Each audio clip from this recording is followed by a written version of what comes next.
Welcome to Unapologetically You, an authentic journey to healing. This is the podcast that dives deep into the raw, real, and transformative process of embracing your true self. Join Jenny and Ashley as they share stories, insights, and practical wisdom, plus more than a few laughs and tears from their own lives so you can heal, grow, and live unapologetically. Whether you're on your own healing journey or simply seeking inspiration, this space is all about you embracing authenticity without fear or shame. It's time to make a move from a relationship to a relationship. Now, here are your hosts, Jenny and Ashley, who are proud to take this worthy journey right alongside you and are truly happy you're here. Guys, another episode into the new year. So episode 3. I think so much happens in life that we're just coming to these shows now with open conversation, seeing what comes up. Yeah. But I think one of the things... Jenny said I'm not allowed to put her on blast, so I'm not going to, but it's been really hard. Being messy.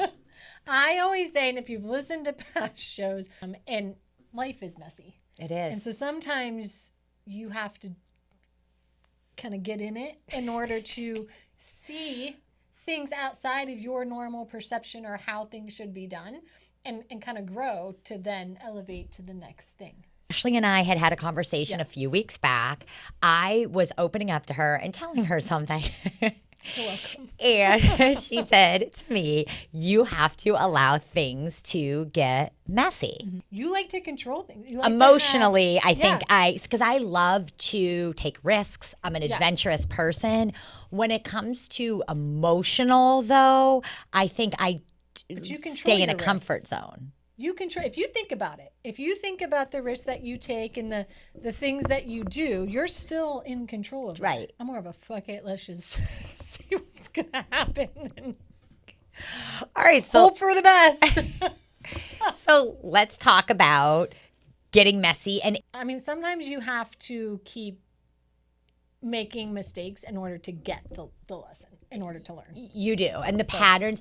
And I think that's another thing too. Like getting messy is letting go of imperfections. Mm-hmm. And that's hard. Yeah. Because we want things to look a certain way in our life. Yep. We want things to be a certain way. We want to visualize like this is how I want my life to be, or this is how I want to show up. And that's not always the way that it works. Well, I think because sometimes we're trying to show up as somebody that we're not. And so you're trying to align this perfection and you're trying to do all these things to set yourself up in a way or have yourself perceived in a way that's really not you. I know there are times that I feel like through life that I have tried to be a certain person, think, oh, well, this is who I have to be because that's acceptable, or that will bring me love, or that will whatever. But it wasn't me. But you try so hard to put this out there and to do these things. And that's where I think you keep yourself back. You hold yourself back. Right. You keep yourself safe. Yeah. But is it really safe? I always say, like, sometimes we try to keep ourselves safe, but is it really keeping ourselves safe? I think you're missing out on life. Keeping yourself small. Absolutely. Yeah. Now, if your instincts are screaming no, then you do have to kind of go the other direction. Yeah. No. But if your instincts are saying yes, don't keep yourself small. You have to go in the direction of what feels right, whether it gets messy or not. And sometimes we have to, how you say, let things get messy to really be able to find ourselves. Yeah. And do things outside of what you would normally do. Try things, and I mean people, like try people. Try... I don't know about people. Don't knock it till you try it. You gotta try certain things that are completely like, in dating, there are certain men that I'd be like, I would never, it's not, and not for anything of like, that's not what I'm used to. That's not, I had to be tall, dark hair, handsome. My list. Right, your list. Fuck my list. Yeah. I have finally begun to understand I don't need that goddamn list. So you have let your life get a little more messier too. It's more adapting to what are my standards? What is it that I want for me? And taking out some of those things on my list that, like, if that's what I'm living by and that's the only thing that I'm entertaining, what am I missing? And sometimes, what if there are things not on your list that you need? Yeah. God gives us things that we need that we might not even know that we need from a person. So I have gone outside of what I thought, what I was trying to control of the person that I dated, or I was trying to control, who it was that I was supposed to be with, because that's probably not even God's plan. Right. You know what I mean? That was mine. So you have to let it go. Imperfections. How does one overcome imperfections in the yourself? Perfectionistic? Well, easier said than done. Right. But because we all have a perfectionistic view, whether it's what we want in life, whether it's with ourselves. Perfection doesn't exist. And even the greatest things, in the greatest what keeps paintings, you from letting life get in messy, the greatest is artworks, in songs. This leads me to a story, and I didn't know this until the other podcast I was on. Okay. So the song that's really popular about the Edmund Fitzgerald, they had, it's a very long song. I think it's the longest song in history. Wow. The very first take that they did of that song, that wasn't completely like perfect, or wasn't what, you do the first take and then you do others. They ended up using the very first take, the wreck. They end up using the very first take of the song. That is the one that we all now hear and use. So there is a beauty in imperfection, and somehow, somewhere, there is a view or a mindset or a society, I don't know where it comes from, that perfection is what we should aim for. And I think it's the opposite. I think it is the finding the beauty and embracing the imperfection is where we find the greatest satisfaction, the greatest love, the greatest friendships, the greatest relationships, and enjoy your careers and how successful you are by the imperfections that you embrace. Friendship or relationships. Mm-hmm. When somebody opens up to you and is really vulnerable, let's say about something that had happened in their life or their childhood, or maybe something they're going through at the moment, that makes me feel closer to that person, because then I start to see them as more of like a whole person, who they really are. You get to see, again, maybe the imperfections. That they're human. But the imperfections are what make people, I feel like, beautiful. What makes you fall in love with somebody when you do see who they really are as a person. It's in our face that perfection is, that's the top. That's it. That's what you should be aiming for. That's what you should expect from people. That's what the standard is. That's all we've been told. That's all that we've embraced and been repeated to us. So it's really hard then to not want to be perfect and to not try and do all the things that you think make you perfect. But in doing that, again, because it doesn't exist, you're creating a version of yourself that's not real. And more authentic. Anxiety. Yeah. Like my 14-year-old, there is wisdom in children. Yeah, I agree. She said to me, it's funny because she made me think. She says things that make me think. And she's like, you are going to be single forever, Mom. And your standards and what you expect out of people, they're not perfect, Mom. And that's what you keep thinking that you need to find out there. And the moment that they show you something that is not perfect, you are like, bye. She's like, you need to get that out of your head. That's where you're wrong. I don't need to lower my standards. But where you're right is I need to stop seeking out perfection in people. You're afraid of getting hurt too. So you think, well, if I see this red flag, there's hurt written all over it, so I'm gone. Yeah. I think that has a lot to do with it too. Once you've been hurt, the minute you see a red flag, you automatically see hurt written all over it, and your instinct then, or not even maybe the fear within you wants to run. Well, not allowing things to play out. Now, there are some red flags where I would go the other way. But then there are those things where maybe they're not red flags. Maybe that's just your fear of being afraid of getting hurt. And I think we're seeking red flags. I am. I'm actively once you've looking been hurt, for the red flag. And if if you're not actively looking at the green flag. no, and if you're actively looking for something, you are always going to find it. That's a fact. If I am trying to seek something out, I'm going to find it, because you will keep focused on that until you are confirmed to be right. So that's all you see at some point. That's all you see. So it could be their chewing or their breathing. It will get to that point. We're like, there it is. Bye-bye. All right, another thing with imperfections. Yeah. Social media. All the filters. God. Let's talk about that. Why is it men, women feel the need to always use filters? Again, it's the trying to be perfect, because that is what society is showing. You meet people in person and you're not having a filter on. Well, that's the thing. You especially on dating sites. Yeah, you better expect that, like, if you're doing that at some point you're going to have to see, somebody's going to see the real you. So you need to be putting out there the real you, and just you're not going to be for everybody. Right. Now, I don't agree with those photos people put where they're like really a mess and they're post your sloppy self. But that almost makes me think that's a little bit extreme. Well, here's the thing, and I know this sounds although bad, they're on a journey, I get it. Somebody's going to say I'm an asshole. I will be unapologetically an asshole.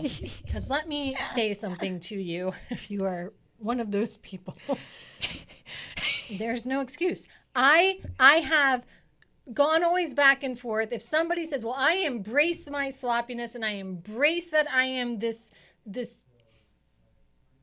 no, I'm not even going to say it. If you're embracing yourself being the worst fucking version of yourself, then shame on you. Right. Shame on you. Because then that's almost like a self-sabotage in itself too, though. And you're doing that in every other aspect of your life. Right. Then. That means that you are accepting the minimum in every other aspect of your life, because it starts with yourself. If you don't want to take care of yourself, if you don't want to eat healthy, if you don't want to present yourself in public to... And I'm not saying you have to wear makeup all the time. And some people don't wear makeup or... But why the hell are you going with your underwear sticking out of your... Or no underwear at all, and we can all see your ass crack. And like, you haven't washed your hair in a goddamn week. You got Cheetos down your shirt. Like, this happens. Go to Walmart. It happens. And I see it posted on TikToks, and I see it every... Like, what is wrong with you? And I don't care if you disagree. You can. In fact, please do. Because what is wrong with you? Who does that? You wouldn't do that. No. You take pride in yourself. Right. Even I'm saying you should take some type of pride in yourself and in your health and in your everyday life. Absolutely. So you have to find that middle ground, that in between that feels good. But again, embrace your imperfections as well. Yeah. No, like, you're not perfect, but somebody is going to love you, friends, relationships, for who you are, those imperfections. Yeah.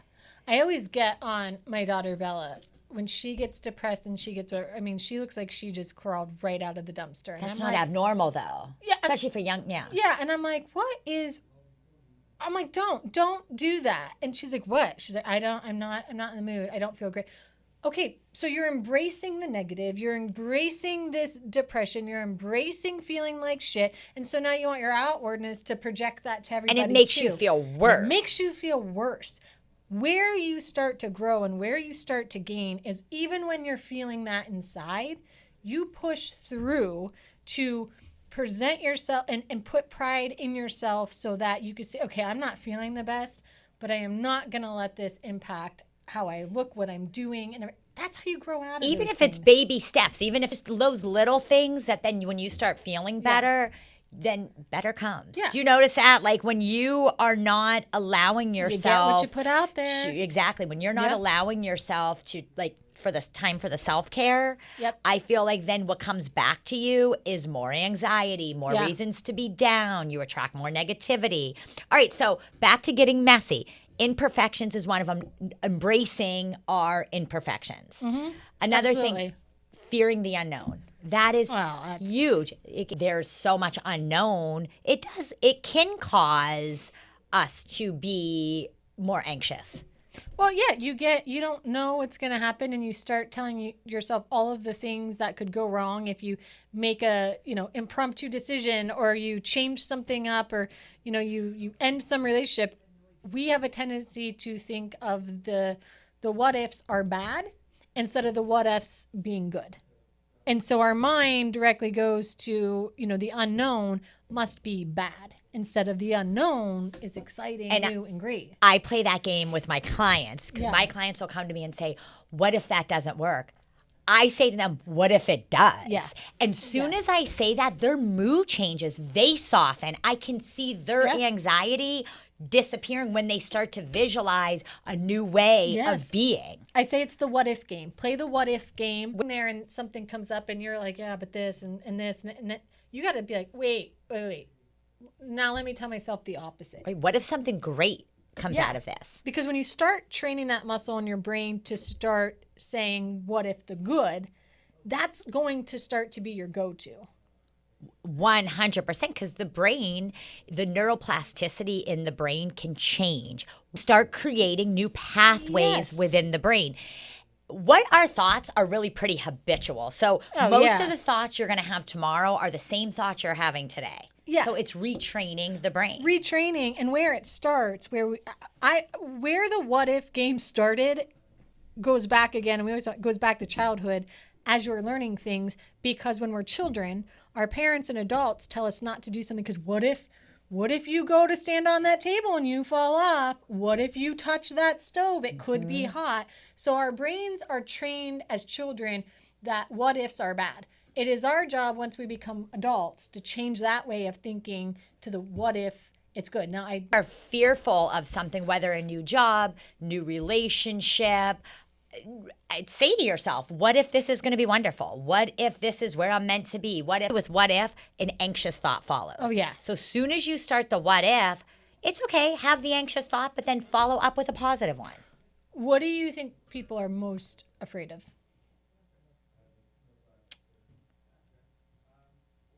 Getting hurt. I think getting hurt. And I say that in a way, I'm not just talking relationships, I'm talking jobs. I feel like they're afraid of what we label in our society as negative emotions, which again, emotions aren't negative, but we've been taught to believe that sadness, fear, grief, anger are all negative emotions, when really those emotions are just messengers in our body. People are afraid to feel those kind of emotions. When they think that this may lead to feeling that certain way, they want to stay small and stay stuck. Yeah. So I think people are most afraid of sometimes facing their own emotions. So it's going to be messy. Life's going to be messy. Life's going to be messy. Yeah. What am I going to do? So failure is one of them, but I also think success, I think we hold ourselves back from success all the time but hold ourselves back from success, then we don't have as much to lose. If we keep ourselves small, what do we have to lose? So let's use a relationship, for example. Some people, they'll stay a little below what they feel because it's safe, it's safe to them. Yes. They feel like, well, if I lose this person, it's going to hurt, but it's not that big of a deal. Over it. No, you're leveling up, whether it's career, relationships, even financial, gains. Yeah. People get scared because more now money, it's like, oh no, I have more to lose, right? Now it's like, oh no, I have more to lose. True. More money, more problems. Yeah. But it goes back to emotions. It goes back to people really being scared of feeling certain emotions, what it comes down to. Because you don't think you're going to be able to handle it. Yeah. Most anxiety, most of the time when we keep ourselves small, it's because you don't think you're going to be able to handle what that's coming. You're going that for. You don't know. What? Right. My daughter's been going through this breakup. She keeps going back. We're still at it. And it's something I could tell her all the right things from experience and all that. But at the end of the day, I know it's something she has to experience, just like we all do, in order to know that we come out the other side. Because things she's saying to me, I'm like, oh, I've felt that a million times. So is everyone else in this world. She would rather stay where she's not happy and it's not what she wants, but it's what she knows and it's where she's comfortable, than experience the pain and the changes that will come from leaving that relationship. So she keeps trying to control to stay in it. And I'm like, if you would just embrace this mess right now and be like, whatever happens, I'm going to come through. I said, you will see. You come out on the other side of it. Because then there's that fear. Maybe she thinks I'm not going to find anybody else.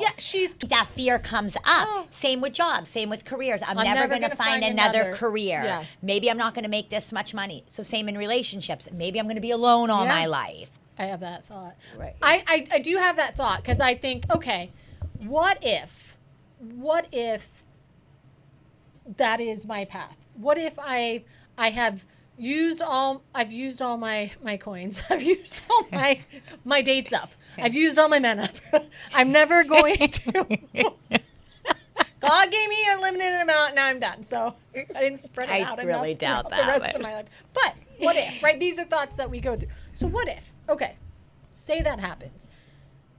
Do I like my life currently? I do. Do I like my freedom? I do. Do I know that there's so many other things and experiences that I could have that I don't need a partner for? Yes. So worst case scenario, I don't experience love again or end up ever getting married or any of that. But that doesn't mean that my life is over. Oh, right. That doesn't mean that there's not this other plan or these other experiences or other relationships that I'm going to have that I may be just as fulfilled and happy. So why am I counting it out and focusing on, and trying to secure that doesn't happen when I could be missing out on this entirely different life? Embracing the present. Well, the moment I start to get into or liking somebody, that there's that potential, I realize something that I keep doing. I will sabotage on purpose because as much as it's not the relationship that I want, it's the feeling that I get from it. Mm-hmm. It's the feeling of connecting with somebody. It's the feeling of... I'm wondering if you're sabotaging, though, because it hasn't been somebody that is the right person. Well, 100%. It's not, do I want to give up this for this? Like, I literally start sitting there... I'll be sitting there drinking my wine, reading a book, and I'm like, okay, could I do this if this person was here? Could I still have... No, I couldn't. And do I want to Would they care if you had nights like that? Yeah. I mean, that's important, too. If that's something that's important to you, it's important to find somebody that is going to support you in having time alone and having nights like that. Because just because you're with somebody doesn't mean you're still not going to need time or nights like that where really you are just by yourself. And... Well, I think that's important. I think get into a relationship in general, it's about supporting one another and supporting each other's needs and really seeing the person and hearing them and what their needs are. Thinking if I put as much effort into myself in my life that I put into dating, where would I be? Right. What would I be doing? 100%. Like, oh, shit. Like, I am putting my energy and my focus in the wrong area. When you do what you are doing, and this is for everybody. I like your nails. Thank you. You like them? Jenny takes care of herself. When you are living a life that is satisfying to you, whether you're a man or a woman, and somebody else shows up, at that point, it's not going to be that you're going to be with that person out of desperation, out of not being alone. That person's going to be like a great addition to your life. That's where you have to get. And I'm talking for everybody, even your young daughter, even Bella. That's where you have to get to really be able to get into a partnership with someone that's healthy. When we start grabbing people for the sake of not being alone, that's when it gets messy, not in a good way. Yeah. I mean, life's always messy, but it gets messy and like starts kind of getting a little toxic. Yes. Well, because we're doing it now out of like trying to fill like a need within ourselves that only we can fill, though. Yes. There are certain needs, I don't care, you're with somebody, they're not filling for you. No. Only you can fill them. Those. Yes. Well, and like you said, life is just messy in general. Life is never going to go the way you want it to. It's never going to be perfect. There's always going to be these things coming up. So you have to start kind of living with that. You got to start going with the flow of that and stop trying to control the things within life. And most things we can't control. Going, and we don't. But how's being messy going for once? Because you changed up your shit. Thank God. We needed to get there. It's only taken us a year, but we got there. So being messy. Somebody else is going to start wearing a hat on some days. Say, how is messy feeling? So, all right. So being messy, I feel feels good. Allowing myself to become messier, I feel lighter. I feel that I'm really surrendering. My word for 2026 was surrender. In every area of my life, I'm letting myself surrender and letting it get messy. Yeah. And I do feel freer. Yeah. Well, you look for, and again, because you're embracing that, you do. And it looks good, though. It's like, all right, there you are. Like, kind of let it out that might have been, like, kind of suppressed by all of the control of things. And it fits you better. So, well, I do feel freer. Yeah. And so that is what allowing and embracing messiness in your life does. It helps you feel freer. Yeah. Even if there are so many question marks and so many unknowns, it's okay to embrace the present moment, where you're at. And I'm not holding such a tight vision as much for my future. I know where I want. I know what I want. I know where I want to go. I just don't want to hold on to it so tightly because what if God has bigger and better plans? Which he always does. So like you said, you got to surrender to the I'm learning plan. to, okay, here's my vision, but at the same time, I'm surrendering to maybe God has something bigger. Maybe if I'm to go down another road, that's okay too.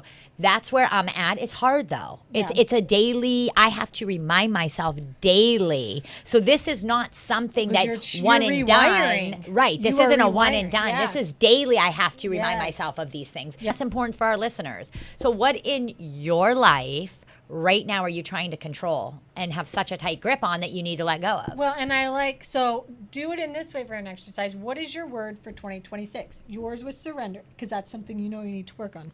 100%. Mine is relentless because, tell us about that. I picked that because I have a tendency to get comfortable and accept.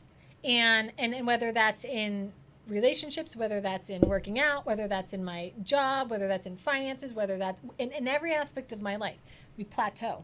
And for me, I don't want to plateau in any aspect of my life. I want to be relentless in my pursuit to get to the next level. So it's going to get uncomfortable and I'm going to have to do things I don't like. That's going to make me grow. But that's something I have to work on. So I'm dedicating this year to do that. So I see myself in a different place next year. That's so powerful. I have to work on. And that makes sense now with everything you're saying with the relationships, that your word's relentless, because it's more about you this year and more about staying in pursuit of what you really want to happen in your life. And I think that's amazing because different sides are going to emerge. Well, and I pulled my card. Pulled my card this morning, and it had to do with consistency and persistence. And it was toward your passion and what the things that you want in your life. So it was saying you have to, and patience. That was the other thing, to have patience. You're in it for the long game, which is weird because I was talking to someone a couple weeks ago and I start saying, well, I'm in it for the long game of being, this isn't going to come easy and it's not going to come overnight.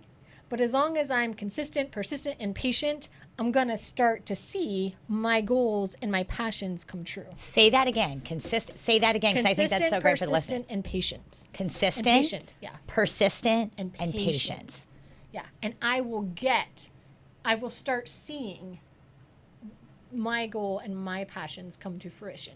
I got to stay on that path. Absolutely. These are your goals. Yep. This is what you want. However, there also has to be some kind of, well, maybe this is what I'm doing, but maybe, again, something bigger, something better. It's always stay open. Yes. And what I learned is the best thing, if you're praying for something, always pray like this or something better. Because sometimes what we want, there might be something so much greater. Oh, yeah. I fully expect that there are going to be interceptions on this road, right?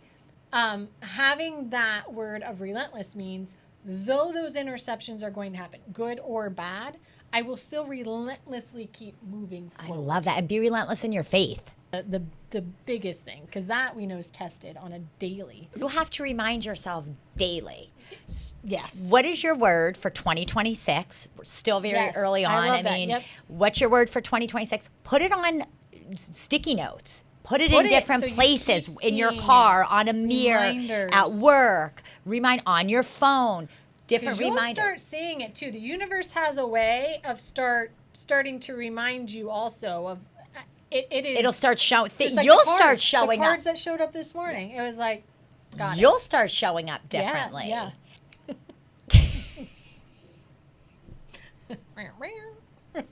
All right, so to wrap this up, embrace imperfections. Jenny would embrace it. Let go of having to know everything, having to control everything. Just see yourself as human. You are just human. Like, you don't have to be perfect, and the world is not going to be perfect. And stop expecting perfection. Embrace your flaws, embrace the messiness, embrace the things that are going to come up, and stop resisting and fighting them. And as always, like, there's always a breakthrough. There's never you're permanently stuck somewhere. I love that. So, and everything's temporary in this life. So gotta play the long game. With each moment that you have, embrace it. The only thing you have are the moments. That's it. In this life. The single moments, because the next one is not promised. It's that simple. Yep. I love it. Are you leaving us with a quote? Celebrate embracing imperfection, realness, and the beautiful chaos of life. If you have a story you'd like to share, or if there's a specific topic you'd like us to cover on the podcast, we'd love to hear your ideas. Get in touch with us through email or our social media pages. Links below.